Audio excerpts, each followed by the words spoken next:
Arizona's unemployment rate remains high, yet many businesses can't find skilled workers. One solution may lie in a program called Career Technical Education. Can we afford not to invest in a system that our preliminary research indicates has results, can engage students, can lead to good outcomes? In much of Arizona, those good outcomes are from programs called JTEDs, Joint Technical Education Districts. If it wasn't for JTED actually kind of encouraging me, motivating me to actually graduate high school and graduate cosmetology school, I would have probably been flipping burgers or something. Rebuilding Arizona's economy, one skilled worker at a time. It's Arizona Week. Production of Arizona Week is made possible in parts by a grant from the Stonewall Foundation and by the members of Arizona Public Media. Thank you for your continued support. Once again, your moderator, Michael Chihak. The 21st century economy requires a skilled workforce, and that doesn't mean only getting a four-year college education. Advocates for an alternative, career technical education, say the programs can help build the state's workforce and economy, but they're underfunded, underused, and underappreciated. We spoke with advocates and with current and former students about their experiences. First, Arizona Week reporter intern Nicolina Payton's interview with Caitlin Hale, a JTED graduate whose education gave her a career. I discovered JTED. I was in a school, it was called MCAT, and it's kind of like a secondary school from high school because I kind of messed up a little bit. And they announced it over the PA system because I think there might have been 50 students in that school. And that's how I learned about JTED, the cosmetology program. When I heard about it, I definitely jumped at at this awesome opportunity, and I really wanted to do it. And I kind of it really opened my mind. They had everything there. We learned everything there. I don't know how exactly the learning system is set up or the curriculum set up for masterpieces or cutting class, but they went through everything: relaxing, perming, coloring, highlighting. And we got to do it on live people too, which was kind of scary, but we definitely got a whole real picture of it at Tucson College Beauty. I didn't have to, all I had to pay for were my tools, and which I still use today completely. And I got an amazing career, and I'm still doing it, even though I kind of told myself, maybe I'll go back to school, maybe I'll do this, but in the end, I love doing this. I love my job. So yes, I definitely encourage any high school students doing it. I definitely want to work my way up in Supercuts. I really like the company. I love my bosses. And they're very inspiring to me.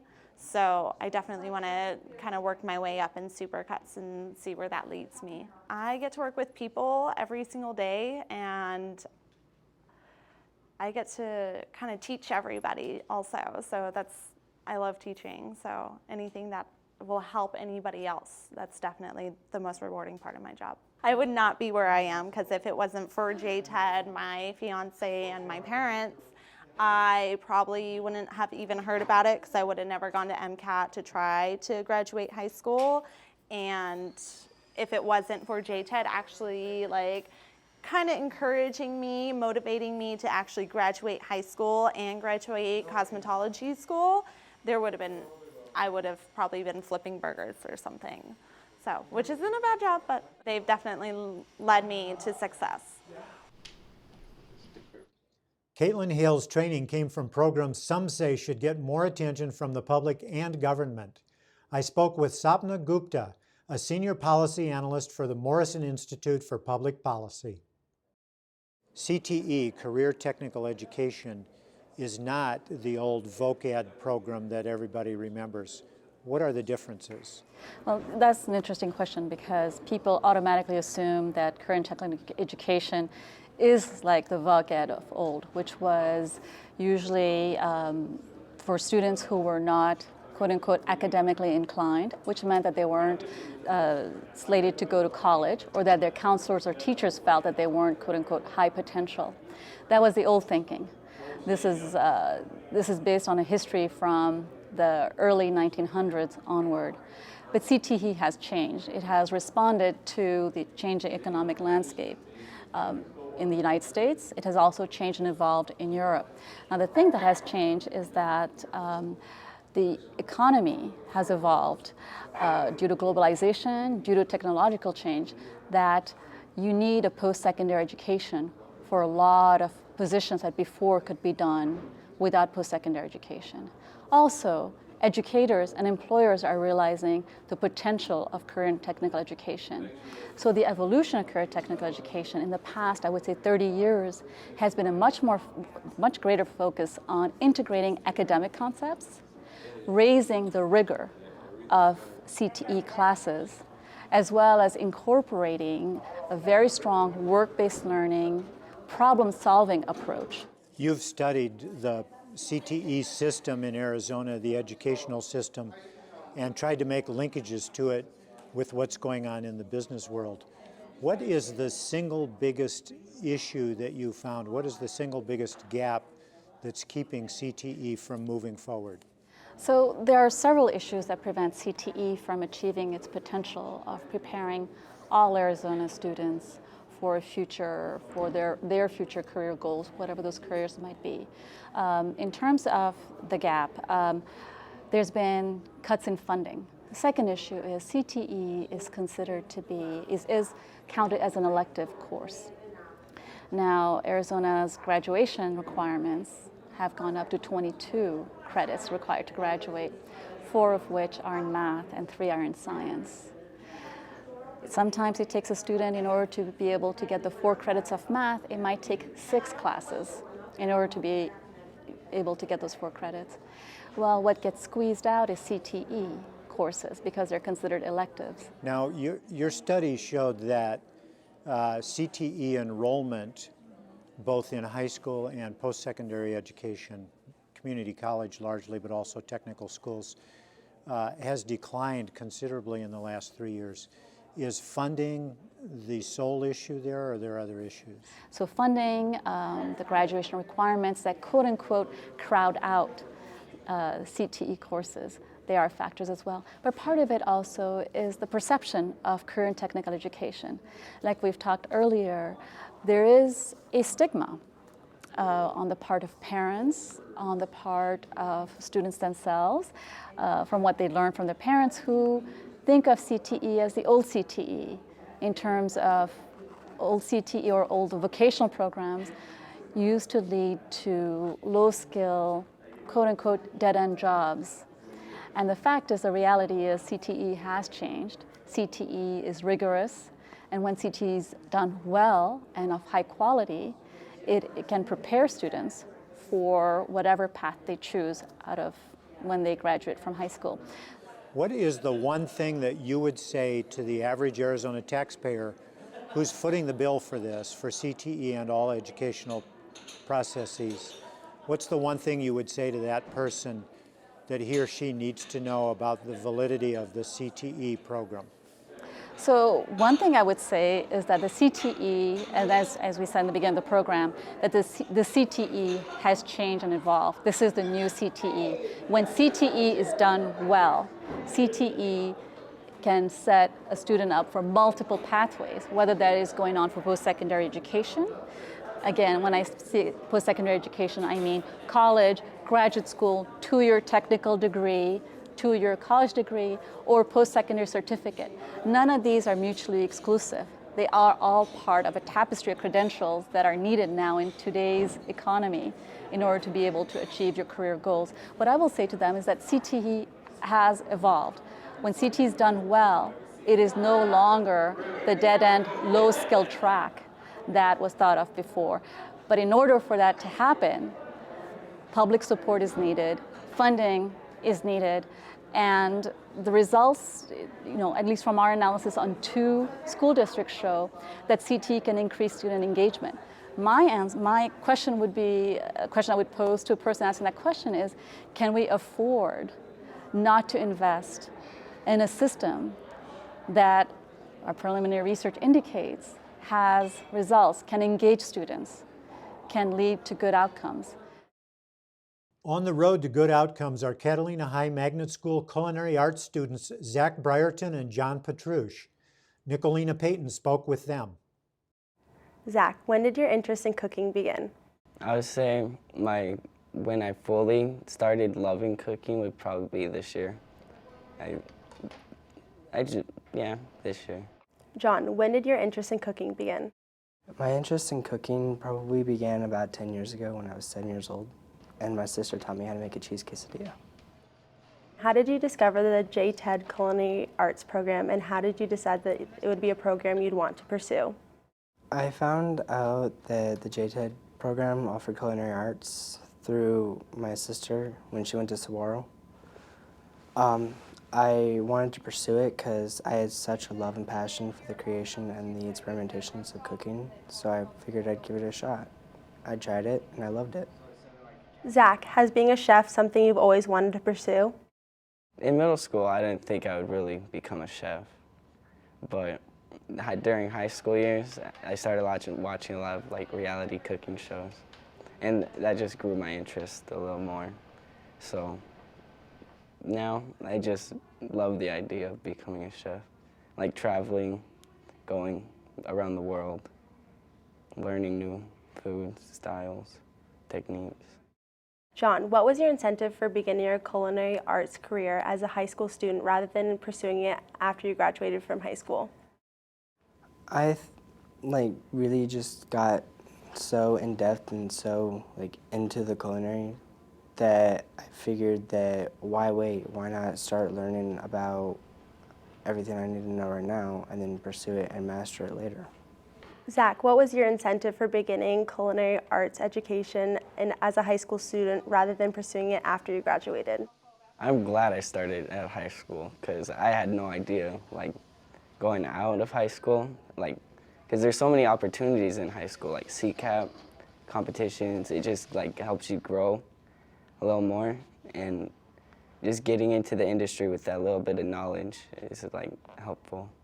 And John, what's been your favorite experience at the culinary arts? My favorite experience, I'd have to say, was the people I've been able to meet, so many great chefs and so many classmates that share the same passion and the same love that I do. What is the most difficult part for you? The most difficult part for me, I would probably have to say, would be trying to memorize every single recipe and every way to do everything.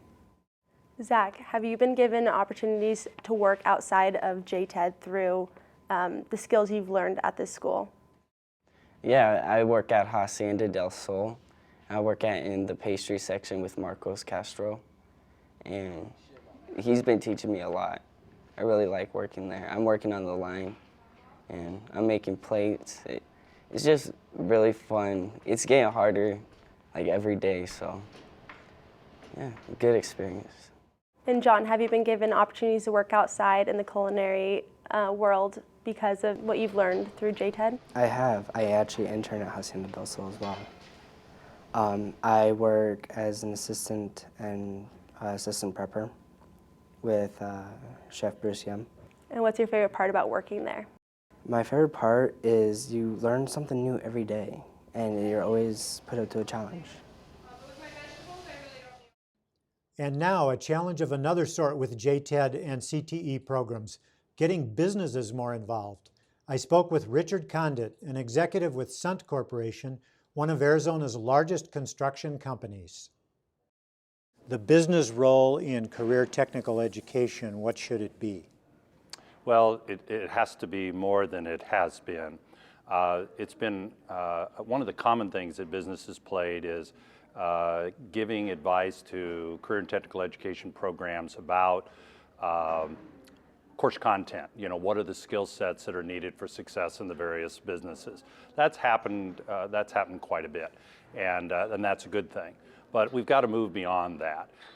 What we need to do is, I happen to believe that business has to take on the role of providing work-based experiences for all students. I think that all students in Arizona prior to graduation from high school really need to have a work-based experience where they can, and it will allow them with more efficiency and clarity to move on to their first job, and there'll be many after that.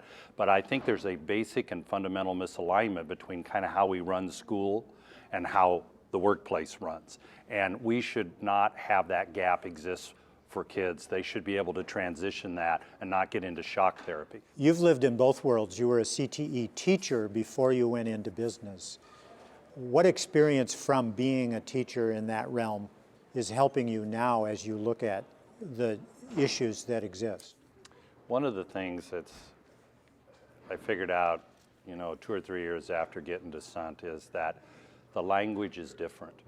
There's a lot of noise that occurs because the words are not understood, educational words are not understood by business, and the business words are not understood by educators. It's a really simple thing, but it's at the crux of a better relationship because we just don't know. The other thing is that education is incredibly slow to change, to do anything.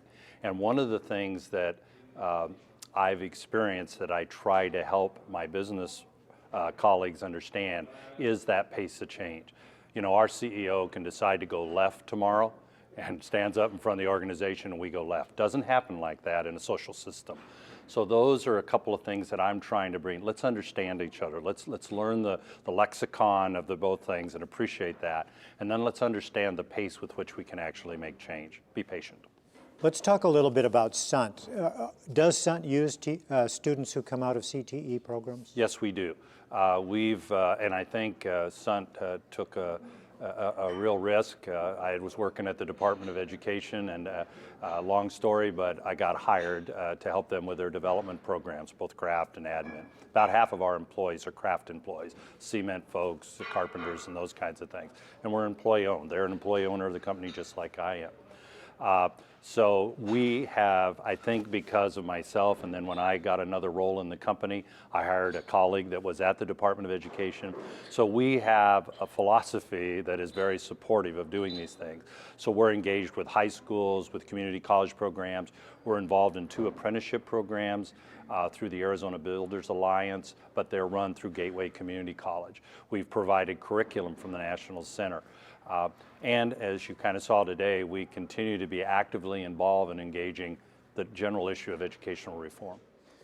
What would SUNT do for employee training or prospective employee training if it weren't for CTE? You obviously have other sources, right?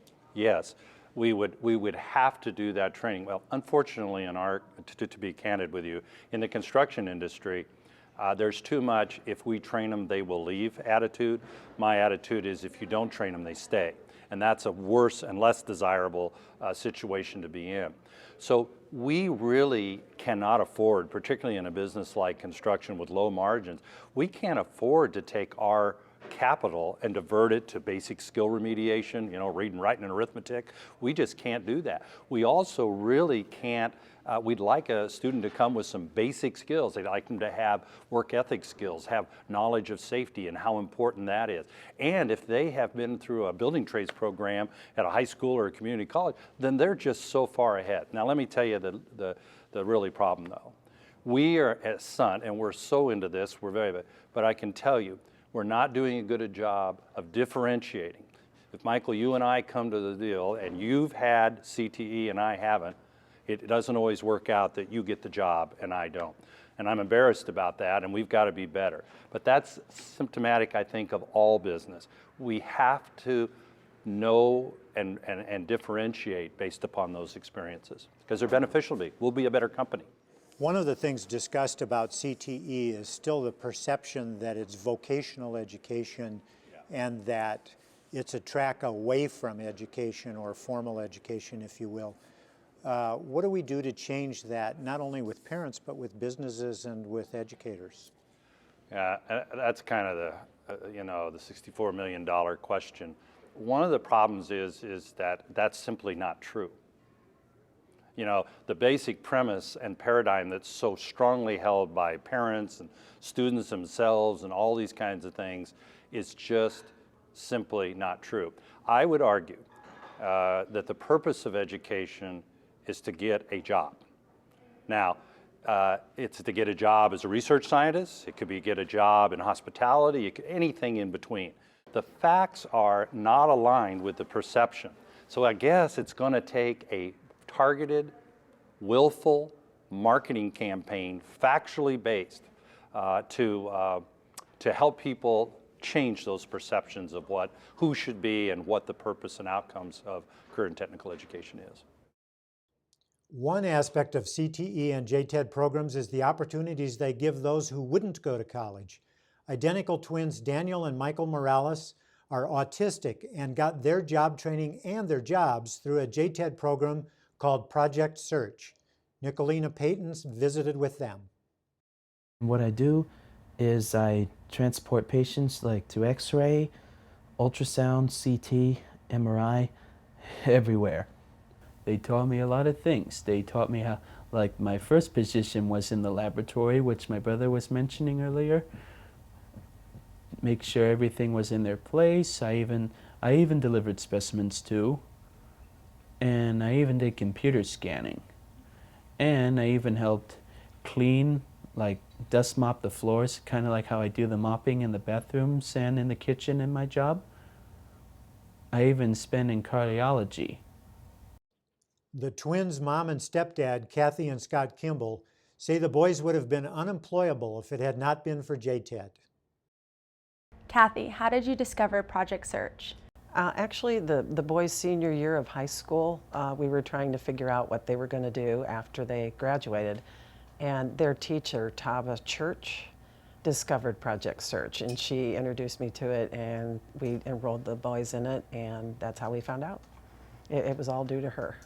What helped you decide that Project Search would be a great program for the boys? Well, I think it was going to teach them the job skills that they needed. If they had just quit high school, and not gone on to college or anything like that, which I don't think was a possibility for them anyway, I don't think they would have gotten hired by anybody because they had no job skills or anything like that. So it was a perfect fit for them. Scott, in what ways has Project Search helped youth with disabilities? Project Search is amazing. I'm a strong believer in parenting skills first, proper parenting and so forth. But Project Search was like the ultimate stepping stone for the boys to reach their goals. And Dave Habernack and the other teachers in Project Search are so excited and so extremely involved with the kids. And I think that's what really makes it the ultimate experience and makes it successful in that aspect. In what ways has Project Search helped the boys accomplish their dreams? The excitement, the enthusiasm, you can see it when they came home every day. We'd ask them how their day went, and they were just super joyous, super excited, never a dull moment. The teachers, you could see that the teachers were taking initiative and working with them to make them successful, and that ultimately came out in the boys' attitude, their desire to keep going and to go back the next day. Just super excited to do the next project. I got to do this today. We got to do this. We did this. Just very, very excited and just super. Like I said, they constantly wanted to go back. Never a dull moment. Absolutely loved every instructor that they worked with. What is your favorite part about working at TCH? Well, my favorite part so far is mopping the floors and cleaning the bathrooms. The rest of my day is I spend all day trying to get this kitchen completely clean, and I always, before I leave, I always ask the supervisors or even the job coaches to see if there's anything else I can do before I go. Now that the boys have completed Project Search, how has that impacted your family dynamic? Financially, it's been a godsend because they can save their money, they can work towards their goal of moving out eventually. With they'll still have to have supervision, but it's really made them feel more independent, being able to do things like other people do. I'm going to go to work, I'm going to get my paycheck, and I'm going to get to do this. And pay my bills and get my groceries and all that kind of stuff. Scott, what do you hope for the boys' future? I would like to see the boys reach every goal that they want to go for. As I mentioned earlier, I believe in a strong foundation in family and parenting, and then the educational foundation on top of it. Right now, the boys have already achieved so many goals and so many things. They're not living off the system. They're self-supportive now. They have their own jobs. They're very excited about it. They're looking forward to the future, moving on to bigger and better things.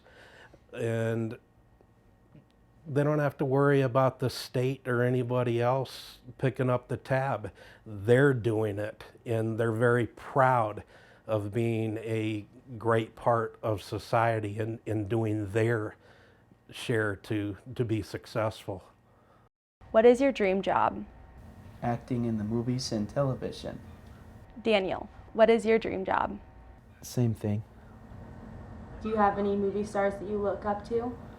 The two ones that I'm really looking up to work with is Miley Cyrus and Jim Carrey. What makes those positive role models? Well, I'll start with Miley first. For Miley Cyrus, I really enjoyed her work from Hannah Montana, and I liked her songs. For Jim Carrey, I like his comedy acts. He makes me laugh. And Kathy, what do you hope for the boys' future? Well, I hope someday that they can move to LA like they would like to. That would be wonderful. We take trips there occasionally and try to do the things like try to hit the TV stations or the movie theaters or stuff so they can see what all goes on in Los Angeles and stuff. And I would like to see them someday maybe able to be actors like they want to be. But I did tell them they had to have a day job first, so that's where Project Search came in. So yeah, I really hope that they can do that. That's their biggest goal, and I hope that someday that they'll achieve it. Find a link to the Morrison Institute's report on career technical education on our website, azpm.org. That's our program for Friday, April 26, 2013. For Arizona Week, I'm Michael Chihak. Production of Arizona Week is made possible in parts by a grant from the Stonewall Foundation and by the members of Arizona Public Media. Thank you for your continued support.